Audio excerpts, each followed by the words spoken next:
প্রিয় শিক্ষার্থীবৃন্দ, তোমাদের সকলকে শুভেচ্ছা জানাচ্ছি। আমরা নাইট্রোজেন ফ্যামিলি নিয়ে পড়াচ্ছিলাম। আজকে আমরা নাইট্রোজেন ফ্যামিলির যে বিষয়গুলো নিয়ে আলোচনা করব সেগুলো হলো হাইড্রাজিন, হাইড্রোজয়িক অ্যাসিড, হাইড্রোক্সিল্যামিন এবং অ্যাজাইডস। প্রথমে আসি হাইড্রাজিন। হাইড্রাজিন, হাইড্রোক্সিল্যামিন এগুলো হলো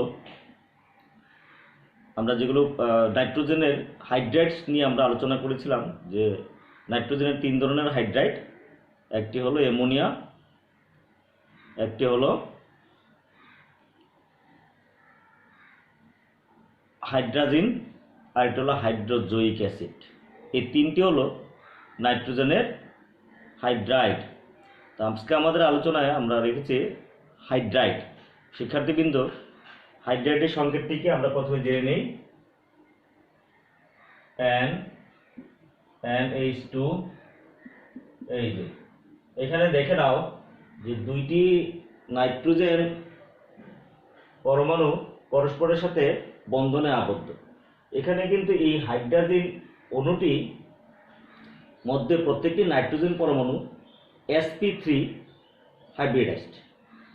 প্রত্যেকটি পরমাণু sp3 হাইব্রিডাইজড। এর গঠনটি এরকম যে প্রত্যেকটি এই যে sp3 হাইব্রিড, এখানে প্রত্যেকটি নাইট্রোজেন আমরা বলছি sp3 হাইব্রিডাইজেশন ঘটে। এখানে নাইট্রোজেনের মধ্যে দেখো N7, 1s2, 2s2, 2px1, 2py1, 2pz1। তো যখন এটা হাইব্রিডাইজ হবে তখন সেটি কি হবে? sp3 2, sp3 1, sp3 1, sp3 1। দেখে নাও প্রত্যেকটি নাইট্রোজেন একটি লোন পেয়ার ইলেকট্রন থাকবে, অর্থাৎ একটি মুক্তজোড় ইলেকট্রন সেখানে উপস্থিত থাকবে। সেক্ষেত্রে দেখো এই যে নাইট্রোজেন পরমাণু একে অপরের সাথে একটি তোমার সিগমা বন্ধনে আবদ্ধ হবে। এখানে যেমন আমরা দেখাচ্ছি, এটি একটি sp3, এটি sp3, এটি sp3, এটি sp3, এটি আরেকটি নাইট্রোজেন পরমাণু sp3, এটি sp3, এটি sp3। তাহলে এই যে এখানে দেখো এইখানে একটি হলো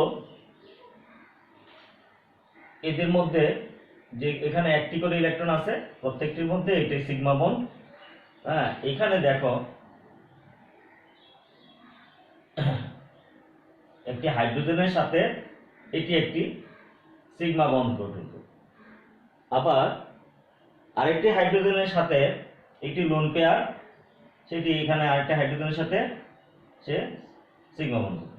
ঠিক একইভাবে আমরা দেখব, এখানে দেখে নাও যে দুটি লোন পেয়ার এখানে, এই যে এখানে এই আমরা যেটা দেখলাম যে এই যে হাইড্রোজেন আর এই sp3 হাইব্রিডাইজ, এখানে এই লোন পেয়ার উপস্থিতির কারণে এটা কিন্তু তোমার ফুললি sp3 যে তাদের যে মধ্যবর্তী কোণ 109 ডিগ্রি 28 মিনিট হওয়ার কথা সেটি কিন্তু সেখানে হয় না। সেটি না হয়ে এটি তোমার একটু 110 ডিগ্রি চলে যায়। এখানে দেখো সেটি হলো আরেকটি হলো এখানে লোন পেয়ার, এটি একটা হাইড্রোজেন পরমাণুর সাথে সিগমা বন্ধনে আবদ্ধ হলো, এটা একটা সিগমা বন্ধনে আবদ্ধ হলো। তাইলে দুইটি লোন পেয়ার উপস্থিত রয়েছে। এই দুইটি লোন পেয়ার উপস্থিতির কারণে এই যে বন্ড অ্যাঙ্গেল, এই বন্ড অ্যাঙ্গেল সেটি 110 ডিগ্রি হয়। এটি 110 ডিগ্রি। আর এই যে নাইট্রোজেন হাইড্রোজেন এটিও কিন্তু 110 ডিগ্রি হয়। তাহলে আমরা গঠনটা দেখাচ্ছি এইভাবে যে নাইট্রোজেন নাইট্রোজেন এটি দেখো একটা হাইড্রোজেন, এখানে একটা হাইড্রোজেন, হ্যাঁ এইখানে একটা হাইড্রোজেন, এখানে একটা হাইড্রোজেন, এটা লোন পেয়ার, এটা লোন পেয়ার। এই যে এইটা হলো 110 ডিগ্রি। আবার ঠিক এইটাও কিন্তু 110 ডিগ্রি। এইভাবে এদের এই বন্ধনটা তৈরি হয়, অর্থাৎ দুইটি নাইট্রোজেনের মধ্যে দুটি মুক্ত ইলেকট্রন উপস্থিত থাকে। শিক্ষার্থীবৃন্দ, এবার আমরা এর প্রস্তুতি নিয়ে আলোচনা করব।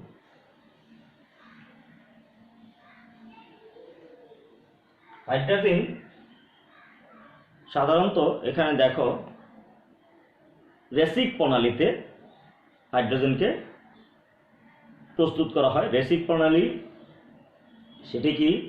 রেসিক প্রণালীতে অ্যামোনিয়াকে অর্থাৎ অ্যামোনিয়া দ্রবণের মধ্যে সোডিয়াম হাইপোক্লোরাইড মিশ্রিত করে যদি উত্তপ্ত করা হয় তাহলে সেক্ষেত্রে হাইড্রোজেন প্রস্তুত হয়। বিক্রিয়াটি অবশ্য 2 ধাপে ঘটে, তবে এই ক্ষেত্রে আবার অন্য একটি বিক্রিয়াও ঘটে, যে বিক্রিয়ার মাধ্যমে এই তোমার এই হাইড্রোজেন প্রস্তুতি কমে যেতে পারে, সেটা আমরা একটু দেখব। তাহলে প্রথমে আসি রেসিক প্রণালী। দেখো এটা হলো Raschig process for the preparation of hydrogen. সেটি কোত্থেকে? অ্যামোনিয়ার সাথে সোডিয়াম হাইপোক্লোরাইড,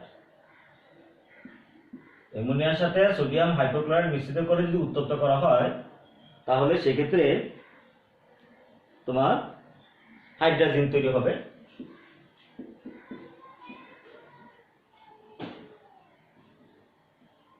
এখানে যে বিষয়টা এখানে খেয়াল করো যে জিলাটিন বা গ্লু এর উপস্থিতিতে অথবা প্রভাবকের উপস্থিতিতে এটা হলো গ্লু বা জিলাটিন। এখানে জিলাটিনের উপস্থিতিতে বিক্রিয়াটি ত্বরান্বিত হয় এবং আমরা বলছি এই বিক্রিয়াটি 2 ধাপে সংঘটিত হয়। 2 ধাপে কিভাবে? প্রথম ধাপে নাম্বার 1, প্রথম ধাপে অ্যামোনিয়া সোডিয়াম হাইপোক্লোরাইডের সাথে বিক্রিয়া করে সোডিয়াম হাইড্রোক্সাইড আর ক্লোরামিন তৈরি করে। সোডিয়াম হাইড্রোক্সাইড আর হলো ক্লোরামিন, এটা হলো ক্লোরামিন, এই ক্লোরামিন তৈরি করে। এই ক্লোরামিন পরবর্তীতে অ্যামোনিয়ার সাথে তোমার রিঅ্যাকশন করে। অ্যামোনিয়ার সাথে রিঅ্যাকশন করে এখানে দেখো অ্যামোনিয়া নাম্বার 2 দ্বিতীয় ধাপ, সোডিয়াম হাইড্রোক্সাইড ওই সলিউশনে থাকবে আর ক্লোরামিন তখন এর সাথে বিক্রিয়া করে তোমার দেখো এখানে N2H4 হাইড্রোজেন সোডিয়াম ক্লোরাইড আর হলো পানি তৈরি করে। এটি হলো দ্বিতীয় ধাপের বিক্রিয়া। তবে ক্লোরামিন হাইড্রোজেনকে আবার তোমার রিঅ্যাকশন করতে পারে, তার সাথে রিঅ্যাকশন করে অ্যামোনিয়াম ক্লোরাইড তৈরি করে ফেলতে পারে। ক্লোরামিন এই বিক্রিয়াটাও ঘটে থাকে, ফলে এই বিক্রিয়াটা হাইড্রোজেন উৎপাদনের রেটটাকে কমায় দেয়। ক্লোরামিন তোমার এই অ্যামোনিয়ার সাথে এখানে খেয়াল করো হাইড্রোজেনের সাথে রিঅ্যাকশন করবে N2H4, এটার সাথে রিঅ্যাকশন করে সে অ্যামোনিয়াম ক্লোরাইড তৈরি করবে, অ্যামোনিয়াম ক্লোরাইড এবং নাইট্রোজেন গ্যাসের ফলে। ফলে দেখা যায় যে হাইড্রোজেনের পরিমাণ কমে যায়। কিন্তু এই ক্ষেত্রে যদি আমরা জিলাটিন বা গ্লু ব্যবহার করি, হ্যাঁ, সেই ক্ষেত্রে তখন এই জিলাটিনের মধ্যে বিক্রিয়াটি যখন ঘটে তখন তৃতীয় ধাপের যে বিক্রিয়াটি সেই বিক্রিয়াটি ঘটতে তোমার একটু বাধা পায়, অর্থাৎ সেই ক্ষেত্রে বিক্রিয়াটি সংগঠিত হতে পারে না। এই কারণে দেখা যায় আমরা এই জিলাটিন বা গ্লুয়ের উপস্থিতিতে বিক্রিয়াটি সংগঠিত করে থাকি। তবে এখানে দ্রবণ থেকে যে অতিরিক্ত অ্যামোনিয়া তৈরি হয় সেটিকে যদি আমরা বাষ্পীভবন করি তাহলে অ্যামোনিয়াটি চলে যাবে। এরপরে একে সালফিউরিক অ্যাসিডের সাথে মিশালে সেখানে তোমার সালফিউরিক অ্যাসিড হাইড্রোজেন সালফেট তৈরি হয়।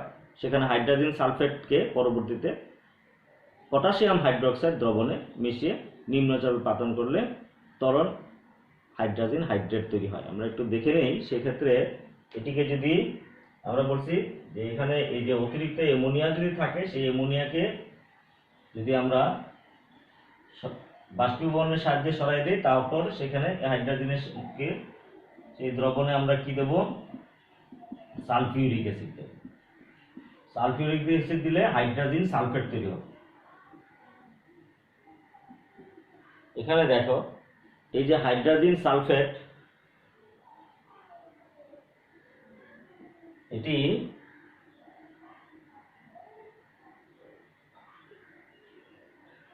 Hydrogen sulphate. এখানে যেটা হলো যে এইটি তৈরি হবে, এরপর এটি ক্যালাসিত হবে। একে আমরা যদি পটাশিয়াম হাইড্রোক্সাইডের সাথে রিঅ্যাকশন করি N2H4 H2S4 প্লাস কি পটাশিয়াম হাইড্রোক্সাইড, তখন এটা তরল হাইড্রোজেন হাইড্রেট। তরল হাইড্রোজেন হাইড্রেট আর হলো সালফেট আর কি পানি।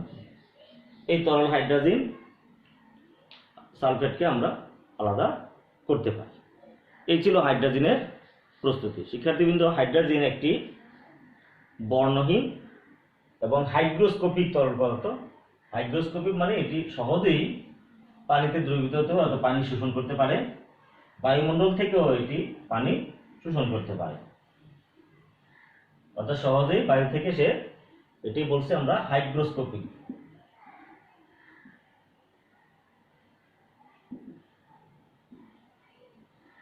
হাইগ্রোস্কোপিক সাবস্টেন্স কথা হলো এটি বাংলায় বলা হয় উদগ্রাহী। উদগ্রাহী কথার অর্থ হলো যে এটি বায়ুমণ্ডল থেকে সরাসরি পানিকে শোষণ করতে পারে, অথবা পানিতে দ্রবীভূত হতে পারে, খুব ইজিলি পানিতে দ্রবীভূত হতে পারে, খুবই দ্রবণীয়, ফলে এর জলীয় দ্রবণ ক্ষারকীয় হয়। এবং খেয়াল করো যে হাইড্রোজেনের কিছু বিক্রিয়া আমরা স্টাডি করব। হাইড্রোজেনকে যদি আমরা উত্তপ্ত করি তাহলে সেটি বিয়োজিত হয়ে তোমার নাইট্রোজেন এবং অ্যামোনিয়াতে পরিণত হয়। একটু আমরা দেখে নেই reactions of hydrogen hydride, reactions of hydrogen. Number 1, যে হাইড্রোজেনকে যদি আমরা তাপ দেই, এটি উত্তাপে বিয়োজিত হয়ে নাইট্রোজেন এবং অ্যামোনিয়া গ্যাসে পরিণত হয়। এটি বায়ুর সঙ্গে উত্তপ্ত করলে নাইট্রোজেন গ্যাস উৎপন্ন হয় এবং সেক্ষেত্রে প্রচুর তাপ উৎপন্ন হয়। খেয়াল করো, এই কারণে এই বিক্রিয়াটি মাধ্যমে রকেটে এটি জ্বালানি হিসেবে ব্যবহৃত হয়। এটি যদি বায়ুর সাথে বিক্রিয়া করে বায়ুতে উত্তপ্ত করা হয়, তখন সেক্ষেত্রে নাইট্রোজেন এবং কি পানি তৈরি হয় এবং এটি একটি তাপ উৎপাদী বিক্রিয়া। এই বিক্রিয়াটির মাধ্যমে তোমার রকেটে এটি তাপ উৎপন্ন করতে, এই জন্য রকেটের জ্বালানি হিসেবে এটিকে বায়ুর অক্সিজেনের সাথে মেশানো হয়, তরল অক্সিজেনের সাথে মেশানো হয়। সোডিয়ামের সঙ্গে যখন বিক্রিয়া করে তখন সেক্ষেত্রে সোডামাইড এবং তোমার হাইড্রোজেন গ্যাস উৎপন্ন করে। সোডিয়ামের সাথে বিক্রিয়া করলে সেটি সোডামাইড,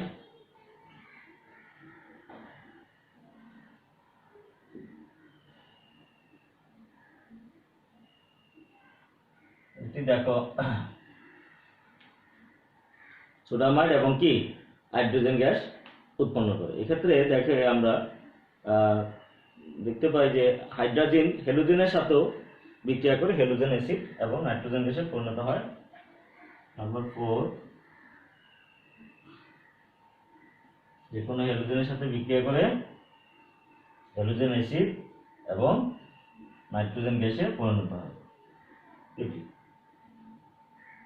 এরপর আমরা দেখব যে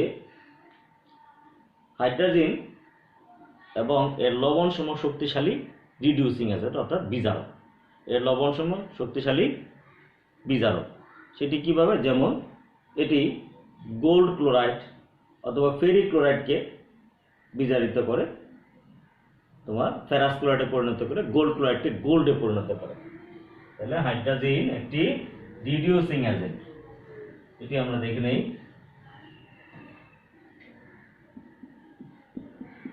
এটি যেমন গোল্ড ক্লোরাইডের সাথে যখন বিক্রিয়া করে তাকে গোল্ডে পরিণত করে, গোল্ড, নাইট্রোজেন এবং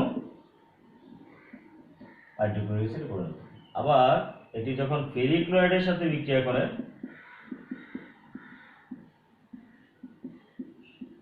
ফেরাস ক্লোরাইড নাইট্রোজেন এবং হাইড্রোক্লোরিক অ্যাসিডে পরিণত হয়। এই ছিল শিক্ষার্থীবৃন্দ আমাদের হাইড্রোজেনের রাসায়নিক বিক্রিয়া।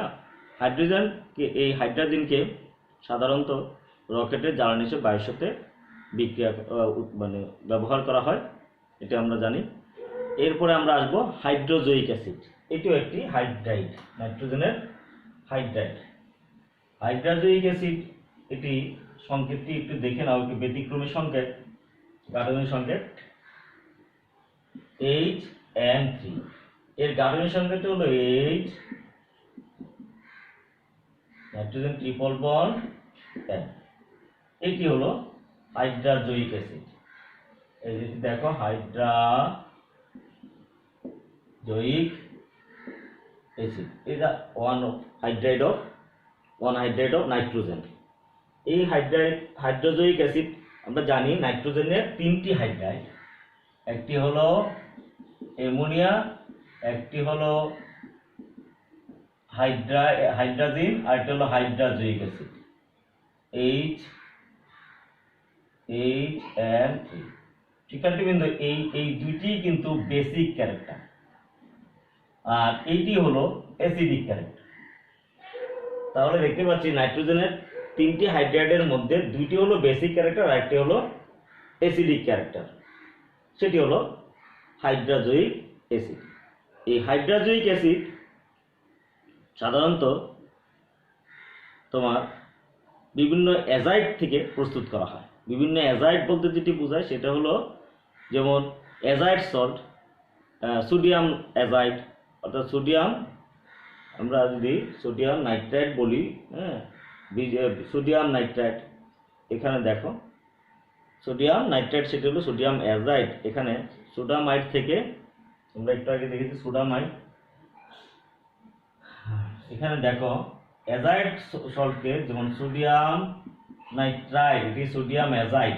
আসলে এইটিকে বলা হয় অ্যাজাইড আয়ন। যখন হাইড্রোজয়িক অ্যাসিড পানিতে দ্রবীভূত হয়, সে আয়নিত হয়ে তোমার অ্যাজাইড তৈরি করে।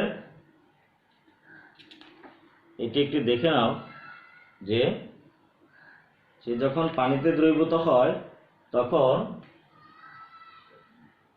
HN3 বা N3H, এটি পানিতে দ্রবীভূত হলে হাইড্রোজেন আয়ন, আর হলো N3, এই যে দেখো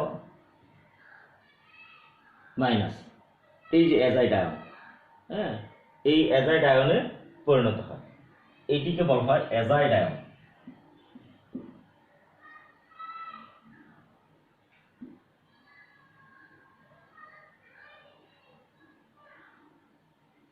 এই অ্যাজাইড আয়ন, এখানে এটা রেজোন্যান্স হাইব্রিড স্ট্রাকচার আছে। আমরা যদি 3টি রেজোন্যান্স হাইব্রিড স্ট্রাকচার দেখাই, যেমন তোমরা এখানে দেখেছো এটা এরকম, তাহলে সেটি কি হবে, N N N। আমরা এখানে যদি 3টি বন্ধন দেই, খেয়াল করো, এখানে আমরা দিয়েছি এইটি 2টি বন্ধন, এখানে 2টি বন্ধন,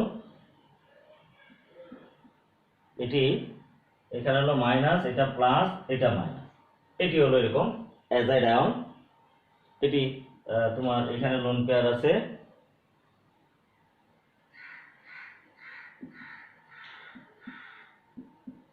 এটি দেখো এইভাবে। আবার এই অ্যাজাইড আয়ন এটি থেকে রেজোন্যান্স স্ট্রাকচার হয়ে এখানে, এই যে এখানে পজিটিভ আয়ন, মাঝখানে পজিটিভ, এই দুইটা পজিটিভ, এখানে দেখো একদিকে দুইটা নেগেটিভ আয়ন চলে যায়, সেক্ষেত্রেও এরকম হয় N N N। এখানে 3টি বন্ধন, 3টি, এটা দেখো, এই যে এটি 3টি বন্ধন যেটা দেখাইলাম, সেটা হলো এখানে হলো একটা বন্ধন, হ্যাঁ, আর এই যে এটি হলো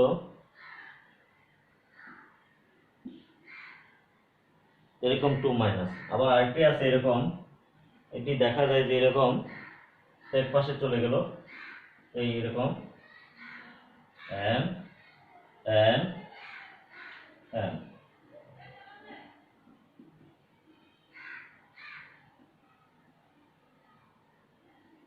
এটি এখানে দেখে নাও, এটি 2 মাইনাস 8। এই তিনটি রেজোন্যান্স স্ট্রাকচার,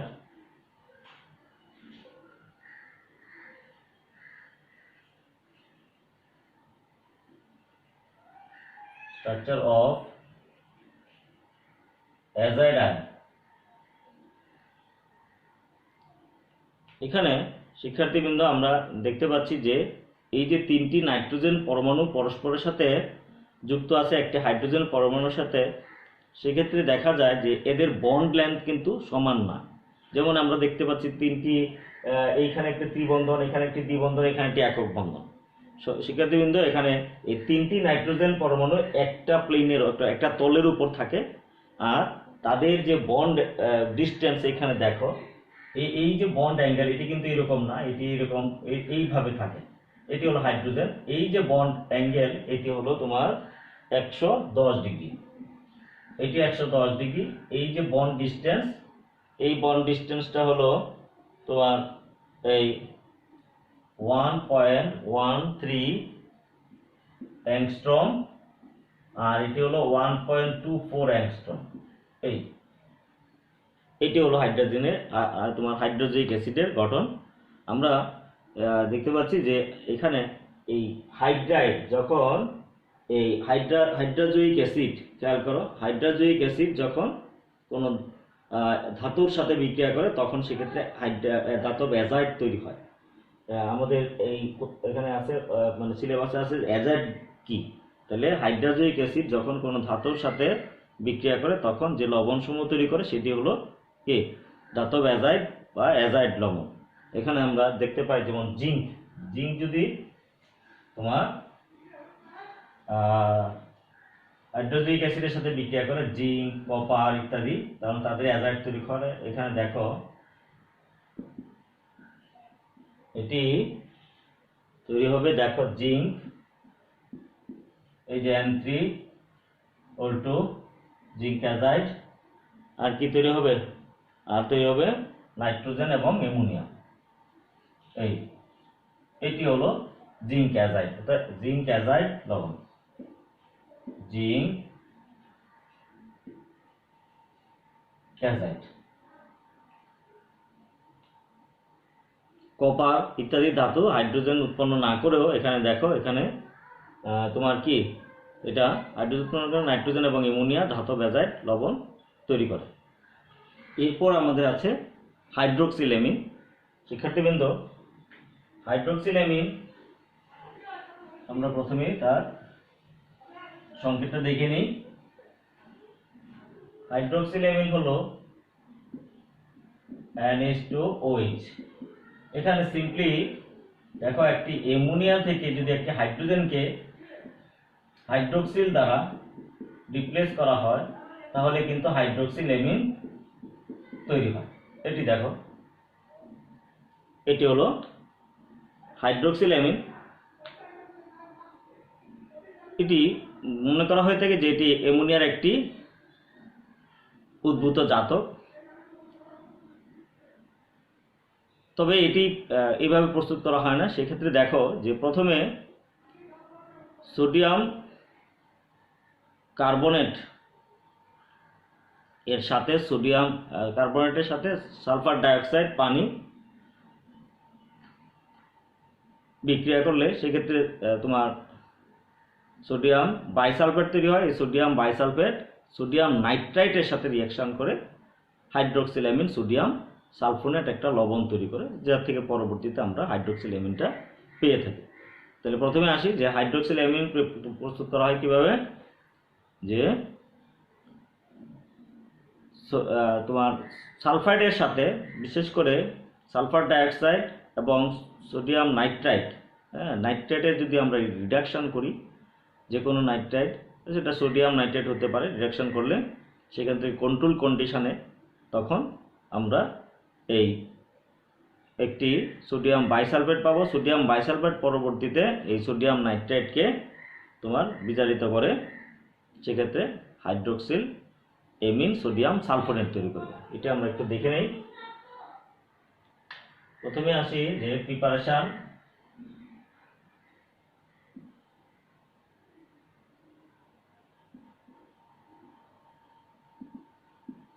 অফ হাইড্রোক্সিলেমিন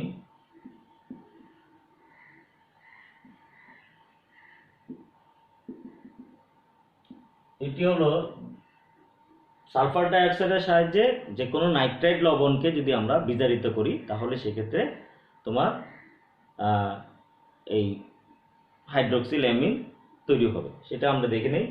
যেমন মনে করো সোডিয়াম কার্বনেট এর সাথে প্রথমে সালফার ডাইঅক্সাইড, এটা কন্ট্রোলড বিজারণ বলা হয় এখানে, এটাকে বিজারিত করে এখানে দেখো প্রথমে সোডিয়াম বাইসালফাইড তৈরি করে, সোডিয়াম বাইসালফাইড, আর হলো এখানে সোডিয়াম বাইকার্বনেট তৈরি হয়, বাইকার্বনেট। এক্ষেত্রে পরবর্তীতে এইটাকে সোডিয়াম নাইট্রাইট এটি বা সোডিয়াম বাইসালফেটের সাথে রিঅ্যাকশন করে, এটা হলো হাইড্রোক্সিলেমিন সোডিয়াম সালফোনেট। এটি দেখো HON SO3Na সোডিয়াম সালফোনেট, আর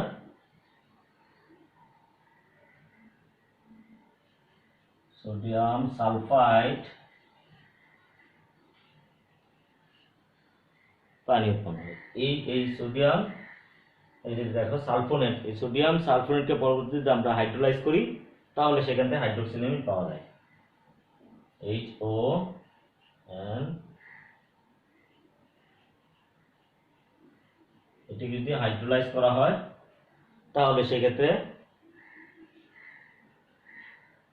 হাইড্রোক্সিলেমিন আর হলো সোডিয়াম বাইসালফেট, এই যে হাইড্রোক্সিলেমিন, এখান থেকে আমরা এটা প্রস্তুত করতে পারি। তবে অন্যান্য প্রিপারেশনও আছে, যেটা যেমন আমরা দেখি যে নাইট্রিক অ্যাসিডকে যদি তোমার এই 50% সালফিউরিক অ্যাসিডে বিজারিত করি তাহলেও সেক্ষেত্রে হাইড্রোক্সিলেমিন পাওয়া যেতে পারে। হাইড্রোক্সিলেমিন একটি মানে তোমার কঠিন পদার্থ, এর মেল্টিং পয়েন্ট হলো 33 ডিগ্রি সেলসিয়াস, এবং এটি পানিতে খুব ভালো পরিমাণেই তোমার দ্রবীভূত হয়। হ্যাঁ, তবে অ্যালকোহলের চেয়ে বেশি নয়। অ্যালকোহল তোমার এই অ্যালকোহলে তোমার একটু কম দ্রবীভূত হয়। It is unstable and decomposed violently at 20 degree Celsius. 20 degree সেলসিয়াসে এটি তোমার অ্যামোনিয়া নাইট্রোজেনে পরিণত হয়ে যায়, এবং aqua solution of hydroxylamine is less basic than ammonia. এটা খেয়াল করো, এটাকে যদি আমরা একটু তাপ দিই তাহলে এটি তোমার কি হয়, বিয়োজিত হয়ে যায়। যেমন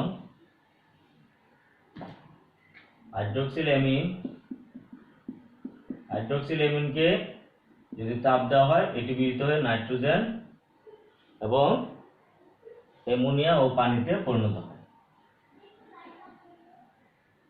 এটি হাইড্রোক্সিলেমিন তোমার অ্যামোনিয়ার চেয়ে কম বেসিক, হ্যাঁ, কারণ এটি পানিতে দ্রবীভূত হয়ে অ্যামোনিয়াম হাইড্রোক্সাইড, এখানে দেখো যে একটি পানির যেহেতু এর মধ্যে নাইট্রোজেনের মধ্যে একটি লোন পেয়ার আছে, সে কি করে একটি প্রোটনকে সে গ্রহণ করে।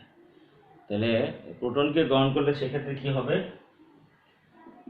NH2OH এটি পানিতে যখন দ্রবীভূত হয় একটি প্রোটনকে গ্রহণ করে, এটা এইটা দেখো এরকম হয়ে যায়, হ্যাঁ, এটাতে পরিণত হলো হাইড্রোক্সাইড আয়ন। তবে এই যে বেসিসিটি, এই যে প্রোটন গ্রহণ করার যে প্রবণতা, সেটি কিন্তু অ্যামোনিয়ার চেয়ে তা কম। লাইক এখন হাইড্রোজেন পারঅক্সাইডের মতো, যে এটি এই কারণে সেই কখনো সে তোমার অক্সিডাইজিং এজেন্ট এবং রিডিউসিং এজেন্ট উভয় হিসেবে ব্যবহৃত হতে পারে। অর্থাৎ হাইড্রোক্সিলেমিন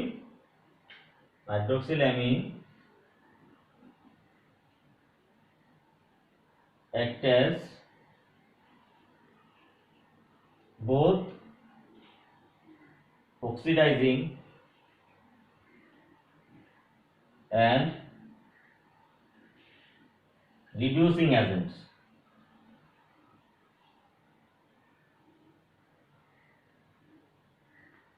এই ছিল হাইড্রক্সিল অ্যামিন সম্পর্কে আলোচনা।